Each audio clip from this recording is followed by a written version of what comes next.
bienvenue dans l'interview. Aujourd'hui, je reçois Didier Gauzois. Bonjour. Bonjour. Alors, ministre bruxellois de l'Emploi et de la Formation, vous êtes aussi bourgmestre empêché au Dergem.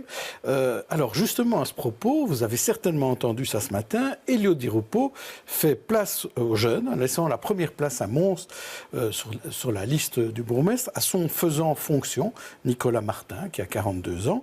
Quelle est votre réaction? Je vous en propose 3. La première, c'est bravo Elio. Pour ce geste. La B, c'est après 2019, il n'y aura plus de cumul, de toute façon. Et C, Mons n'est pas Odergem. Odergem n'est pas Mons. Non, j'ai envie de dire bravo, parce que je pense, et je suis dans le même état d'esprit, je crois que nous devons travailler à la relève. Et il faut que cette relève émerge le plus vite possible pour prendre ses responsabilités. Vous aviez dit ici sur ce plateau que vous vous représentiez comme bourgmestre parce que, hélas, la relève n'était pas encore prête. Parce que, en tout cas, la relève auquel je croyais n'a pas souhaité s'engager comme bourgmestre, mais j'ai d'autres candidats et candidates à Odergem qui souhaitent, mais ça nécessite une formation et je m'y emploie. Donc, à un moment donné, vous passerez la main sans doute. Oui, bien entendu. Alors, parlons de vos compétences, notamment de ces commerçants qu'il faut indemniser au moment des chantiers. Alors, est-ce qu'il vaut mieux être commerçant à Gett ou à Ganzoren? Apparemment, la semaine dernière, on s'est rendu compte qu'il valait mieux être commerçant à Gett parce que, suite aux travaux, les commerçants de Gett vont avoir une indemnisation grâce à une négociation entre la commune et la région. Par contre, à Ganzoren, ce n'est pas le cas. Et donc, ça grince un peu du côté des Gansorenois. Alors pourquoi c'est pas la même chose dans toutes les communes? Mais parce que c'est une initiative de la commune de Gett. Simplement, nous avons souhaité encadrer cette initiative parce que dans le même temps, mon collègue M. Smet et moi-même, nous déposons sur la table du Parlement une ordonnance qui va régler l'indemnisation des commerçants en cas de chantier. Le texte sera discuté pour la première fois en commission lundi prochain, donc on le votera, la nouvelle ordonnance avant les vacances de Pâques, et ça concernera toutes les communes et tous les quartiers. À ce stade-ci, c'est une initiative unilatérale de la commune de Gett que nous appuyons. Mais donc, si la commune de Ganzoren vient vers vous, vous ferez la même chose pour eux? Il faut que la commune de Ganzoren adopte une décision en son conseil communal et une réglementation négociée avec nous, bien évidemment. Alors, les commerçants, malgré tout, même ceux qui ont cette indemnisation, disent entre 2000 et 2700 euros en one-shot comme ça, en fonction des cas, ce n'est pas assez. Qu'est-ce que vous leur répondez? Auparavant, c'était quelques dizaines d'euros et donc ça n'était totalement insuffisant.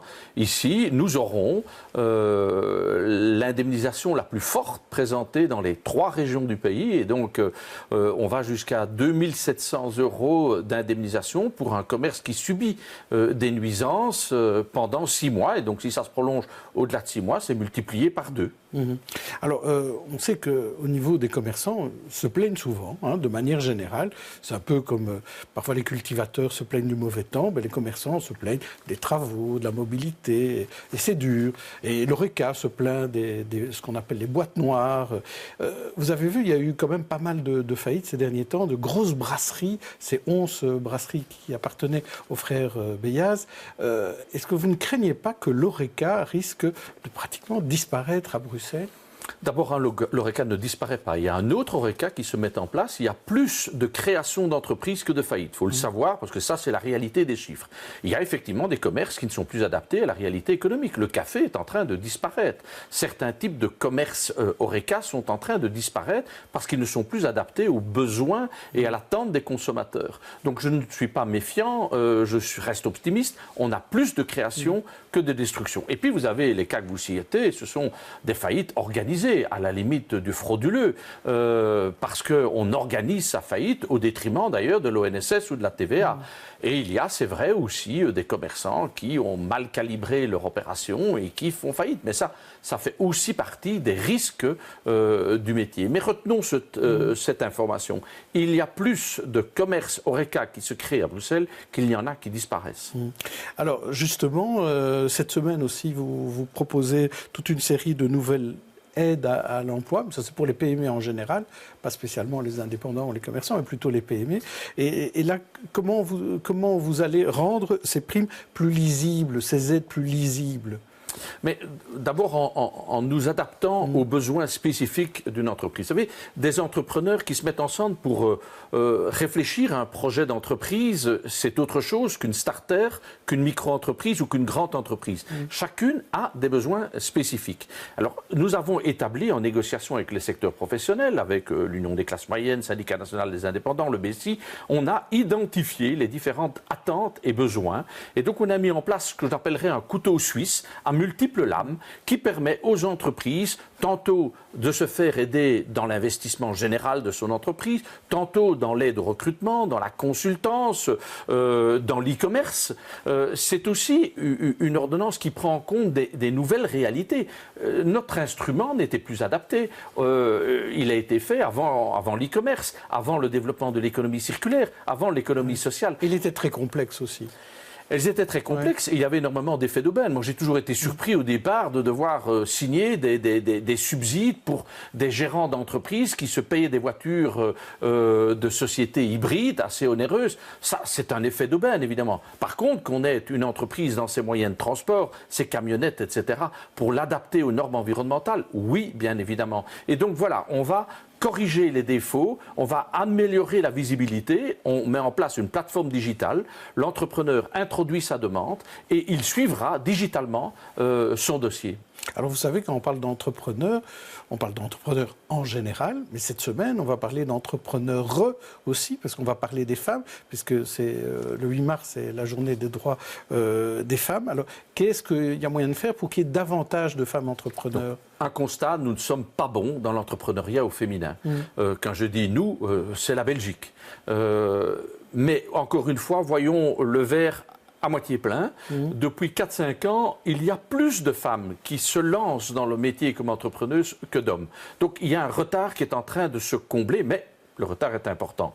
Alors, qu'est-ce que nous allons faire cette semaine-ci? Ce sont des femmes entrepreneurs qui ont réussi. Elles vont aller dans des écoles en humanité, dans des écoles supérieures pour parler de l'entrepreneuriat, pour sensibiliser les jeunes filles à l'entrepreneuriat. Et durant toute cette semaine, on va, je dirais, booster cette image qu'il n'y a pas de raison que l'entrepreneuriat soit réservé majoritairement aux hommes. On est plus de 50-50, hommes-femmes, eh bien, il faut qu'on retrouve au moins 50% de femmes dans l'entrepreneuriat. Et en fait, ce sont des clichés, des stéréotypes qui sont véhiculés de l'homme chef d'entreprise, alors qu'il y a des femmes chefs d'entreprise. Absolument. Et donc, on va mettre en évidence pendant toute la semaine des modèles, des femmes entrepreneurs qui ont réussi à leur expliquer, alors à des jeunes filles qui sont aux études, pourquoi il faut entreprendre, pourquoi la femme a un autre regard sur l'entreprise. Et donc, tout ça est essentiel pour attirer davantage de jeunes filles, de jeunes femmes vers l'acte d'entreprendre. Vous savez, on parle beaucoup aussi de tout ce qui est charge mentale, en disant que les femmes, en plus de travailler, on ne parle pas spécialement là des entrepreneurs de manière générale, mais des femmes en plus de travailler doivent s'occuper aussi de leur ménage. Exact. Est-ce que là aussi, ça touche les entrepreneurs? Voilà une des mesures nouvelles que nous mettons, par exemple, en place. C'est 2 mesures. Une, le groupement d'entrepreneurs. Les femmes aiment bien, à 2 ou 3, créer ensemble un projet. Eh bien, on va maintenant financer les groupements d'entrepreneurs. C'était impossible auparavant. Deuxièmement, on va créer des bourses de préactivité. Une jeune femme qui a des enfants et qui veut réfléchir à un projet d'entrepreneuriat difficile parce que ses enfants, ils ne sont pas dans une crèche. Eh bien, on va les aider, garde d'enfants, à pouvoir financer pour permettre à la jeune fille, à la jeune femme de pouvoir construire en toute liberté, je dirais, en toute autonomie, son projet d'entrepreneuriat. Ce sont des aides comme celle-là qui vont booster, je dirais, l'entreprise. Parce que ce qui est significatif à Bruxelles, c'est que nous sommes la région la plus entreprenante. C'est à Bruxelles qu'il y a le plus de start-up par tête d'habitant. C'est à Bruxelles qu'on crée le plus d'entreprises. Et cet atout, cette vivacité, c'est ça le devenir de Bruxelles. Mais donc, il y a ce problème-là, mais aussi ce problème aussi de l'égalité du salaire, où là, on est encore très très loin aussi du compte, où le salaire féminin est beaucoup moins élevé que le salaire masculin. Tout à fait. Et là, il y a moyen de faire quelque chose? Évidemment, moi, je m'adresse au monde de l'économie et à des entrepreneurs ou entrepreneurs. Et évidemment, le salaire sera le résultat de leur activité. Et donc, à ce niveau-là, il n'y a pas véritablement de grande différence. Lorsque les entreprises réussissent, elles rémunèrent également, que ce soit un homme ou que ce soit une femme. Mais évidemment, au niveau du monde du travail et du salariat, il y a encore de grandes différences, mais qui ne sont pas uniquement de ma compétence. Là, c'est incontestablement le cadre du Code du travail qui importe. Alors, vous aviez lancé dans le courant de l'année 2017 les tests de discrimination contre la discrimination à l'embauche. Et là, ces derniers jours, vous êtes fait un peu allumer au Parlement, notamment par Catherine Moreau, sur le fait qu'il ne démarrait toujours pas ces tests, ces mystérieux tests sur la discrimination. Qu'est-ce qu'on attend en fait? Je lui ai répondu que ça démarre. Ça démarre. Et pour pouvoir faire des tests de situation, il faut accumuler des plaintes, il faut que ces plaintes soient validées, il faut qu'il y ait plusieurs plaintes, des présomptions répétées de plaintes pour pouvoir introduire les tests de situation. Et donc, oui, depuis le 1er janvier, il y a aujourd'hui un travail qui se met en place. Mais on ne va pas harceler les entreprises. C'est d'ailleurs non conforme à l'avis du Conseil d'État et ce n'est pas souhaité, en ce compris par l'Institut d'égalité des chances, qui ne souhaite pas qu'on harcèle l'entreprise, mais qu'on agisse lorsqu'on a des présomptions confortantes de preuves. Et là-dessus, vous avez été suivi par le fédéral, d'ailleurs, sur ce dossier-là. Oui, sauf que le fédéral a mis des conditions un peu plus strictes, mais effectivement, le fédéral nous a suivis dans notre démarche et ça montre que notre démarche est bonne.